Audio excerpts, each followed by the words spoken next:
سلامونه او نیکې هیلې هیلهمند یم چې جوړ او روغ به یاست. دغه ورځ کې یو ځوان په کندهار کې د 15 میلیونه افغانیو په ارزښت باندې پانګونه کړې وه، تجارت یې شروع کړی وی. دغه تجارت کې اوس مهال چې وروسته تر څلور 15 میاشتې یو کال تېر سوی وای، اوس چې موږ حسابونه کړي دي ما خو 15 میلیونه هم پکښې کې تللی دي. هغه خو زه 15 میلیونه اوس هېڅ نه لرم په دغه تجارت کې او حتی زه پوروړی هم یم. نن په دغه ویډیو کې زه یو مشورتي ویډیو تاسو ته درکوم چې دغسې حالت په تجارتونو کې څه رقم پېښېدلی شي چې زه 15 لکه لرم او په 15 لکه هم 15 لکه ولاړ شي او هم زه پوروړی واوسم. دا قانوني بڼه هم لري، قانوني بڼه لري او په تاسو بیا د دې حالت ته چې کله هم دې حالت ته رسېږي د دې حالت څخه تاسو وتلی هم نسئ او ډېر کسان هم په همدغه ډول باندې ډوب سوي دي. نن د دغه کندهاري ورور کیسه تاسو ته سپړم او تاسو به هم د دې کار څخه تجربه واخلئ چې دغه ډول کارونه په تجارت کې ونه کوئ تر څو تاسو هم به ډوب سئ. ځو پر موضوع باندې خبرې کوو، تر اضافي خبرې تېرېږو.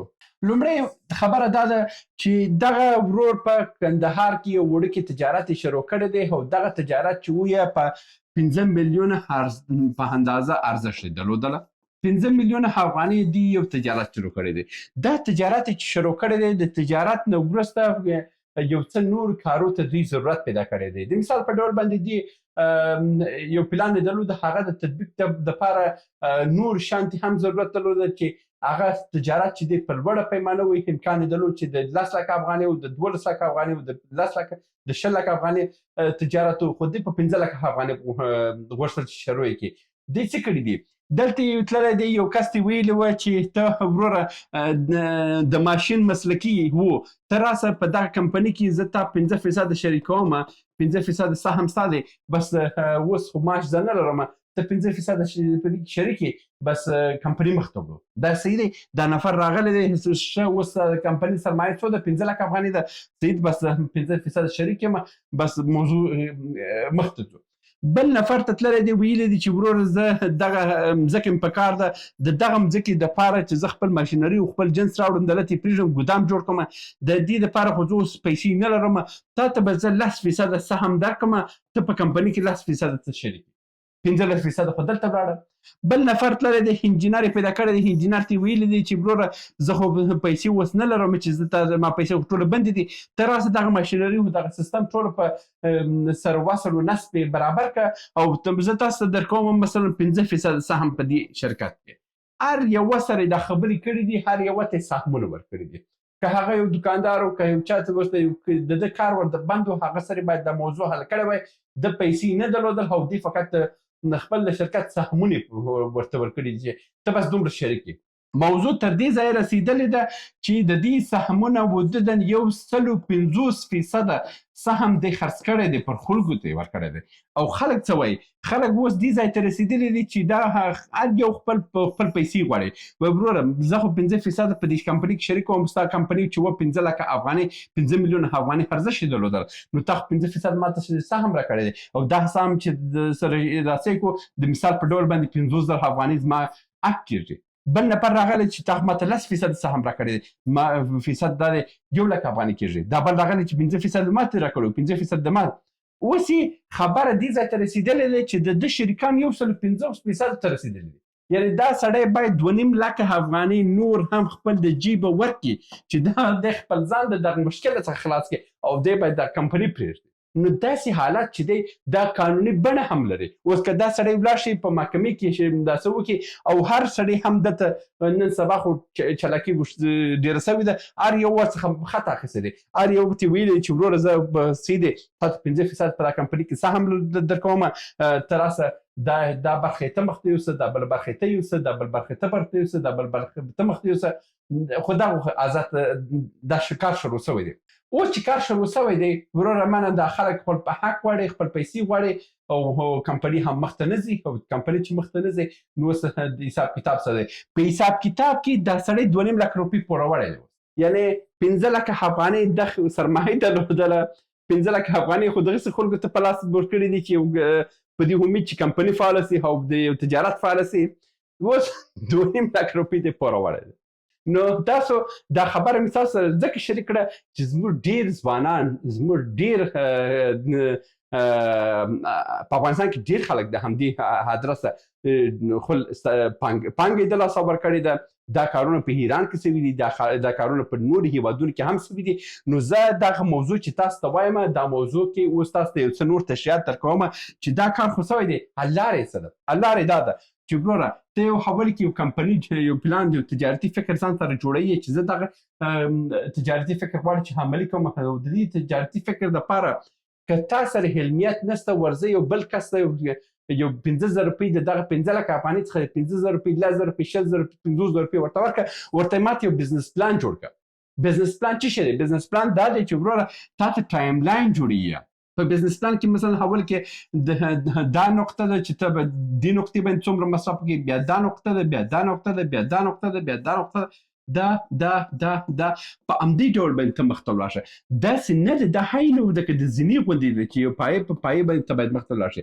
داسې نه ده چې وروره ته 15 لکه افغانۍ خو تا ماشینري اخیستې ده، د 15 لکه افغانۍ 15 میلیونه افغانۍ ماشینري ته اخیستې ده او تی نه د ځای پیسې لري، نه د انجینر پیسې لري، نه د تجارت د ثبتولو پیسې لري، نه د برق پیسې لري، نه د مارکیټ پیسې لري، نه د ګودام پیسې لري، نه د موټر پیسې لري، نه د ترانسپورت پیسې لري. دا دغه خپل ټوله سرمایه په دې کې خبرې کړې ده او اوس یې هم راغلی خپل سهامونه د هر یوه ته ورکړي او هغه سړی هم راغلی اوس په 15 میلیونه کې ته پکې تاوانې. نو دا اول ستاسو دپاره مهمه چې شی د بزنس پلان دی. بزنس پلان ستاسو داسې ورکوي لکه ګوګل مپ چې تاسو د یو موقعیت څخه بل موقعیت ته تاسو ګوګل مپ استعمالوئ، همدغه ډول بزنس پلان تاسو په دغه لارې باندې ډېره مرسته کوي او تاسو ته لارې ښیي. دا خو یوه موضوع ده. بله موضوع چې ده په تجارت کې تاسو باید پلان شیټ ولرئ. پلان شیټ ستاسو دپاره دومره یو ضروري شی دی چې تاسو فکر هم نسئ کولی.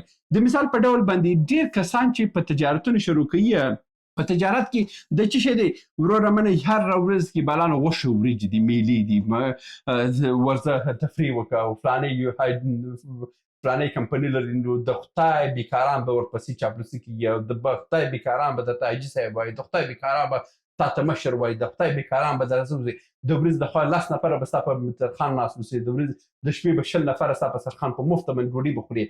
دغه ډول کارونه چې دي د دې لپاره ستاسو بلان شیټ ډېر ضروري دی. بلان شیټ تاسو څه کوي؟ بلان شیټ دا دی چې تا ته د مصرف یعنی چې مصرفیږي او راځي، یعنی انکم او آوټکم چې دی دا په بلان شیټ کې تاسو ته معلومیږي. دا بلان شیټ کې دغه هر ورځ کې چې څه مصرفوي چې دلته نوشته کړم. دا چې د نوشته کړه په هر میاشت کې خپل بلان شیټ چیک کړه، په کال کې چیک کړه، په 3 میاشتو کې چیک کړه، په 6 میاشتو کې چیک کړه. وګوره چې وروره په دې بلان شیټ کې ما څه شی اضافه مصرف کړی دی.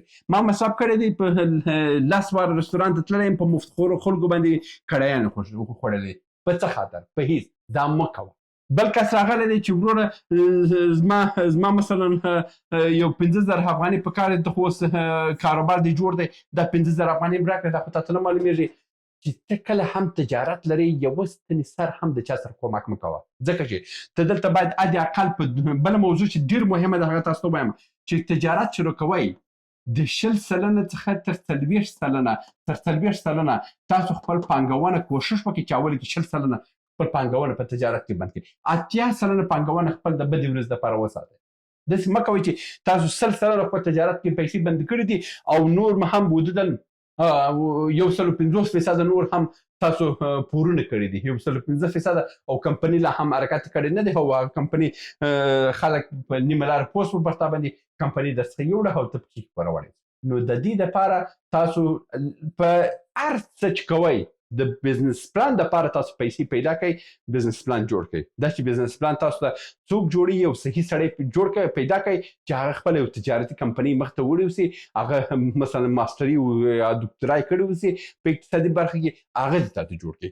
داسې د عام خلکو دپاره چې بیا په زه اوس په چټ جي پي ټي باندې درته جوړوم، چټ جي پي ټي تاته د امریکا بزنس پلان جوړوي، چټ جي پي ټي تاته د اروپا بزنس پلان جوړوي، چټ جي پي ټي تاته د افغانستان د کلیو بانډو په سرنوشت باندې پلان نه جوړوي، هغه تاته د نړیوالو هیوادونو په استاندارد باندې تاته کوم حساب کتاب دی چې هغه کوي.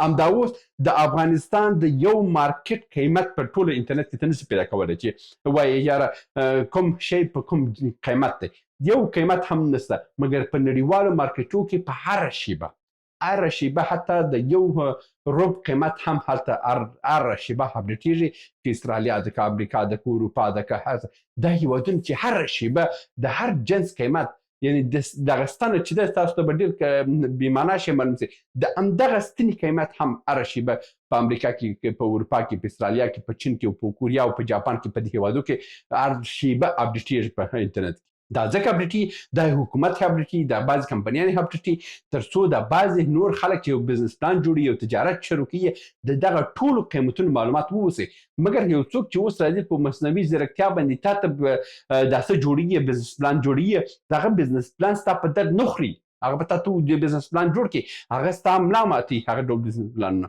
نو د دغه دپاره چې کله هم تجارت جوړوئ تاسو یا حد اقل یو کورس واخلي یو څو کورسونه واخلي ما دلته په استرالیا کې چې کله هم کمپنۍ جوړه کړه دغه خپل دولت ما ته وددن شپېته هاویا کورسونه جوړ کړه چې په کوم برخه کې څه کارونه وکړي د مارکیټینګ کورسونه ما وویله د حساب کتاب کورسونه ما وویله لیډرشپ کورسونه ما وویله چې مدیریت کورسونه ما وویله دا ټول کورسونه ما وویل تر څو وسم کړی د خپل کارمندانو څخه په صحیح ډول باندې زه کار واخلم نو دا په دغه ډول باندې که تاسو تجارت وکړئ دا ډول کار کیږي که دا ډول نه اوسي لکه دغه کندهاري ورور بشارت چې 5 میلیونه افغانۍ پانګې درلودله او 2.5 لک روپۍ هم دی پوره وړی دی دا چې هر یوه ته ووایي دی به در باندې وخاندي مګر دا حقوقي حیثیت لري دا کار چې اوس هم محکمې ته ولاړ شي تجارتي محکمه دوی ته وایي چې ورور ته 2.5 لک نور روپۍ لا پوره وړی او دا قانوني دی او ډېر خلکو هم چې د سریالو کې هم چې وایي چې یاره ما سهام د لاسه ورکړه دا مې ورکړه دا مې ورکړه دغه ټوله په همدغه ډول باندې د لاسه ځي نو هیله مند یم چې یو څه مو ترلاسه کړي اوسئ دا د نن ویډیو ته بیا هم په الله سپارم ښې چارې سلامونه موږ ډېر موضوعات جوړ کړي دي که سیاسي موضوعات غواړئ ووینئ نو دلته کلیک کړئ او که غواړئ اقتصادي موضوعات وګورئ نو دلته کلیک کړئ او که غواړئ چې د تل لپاره راسره واوسئ نو دلته کلیک کړئ او چینل سبسکرایب کړئ مننه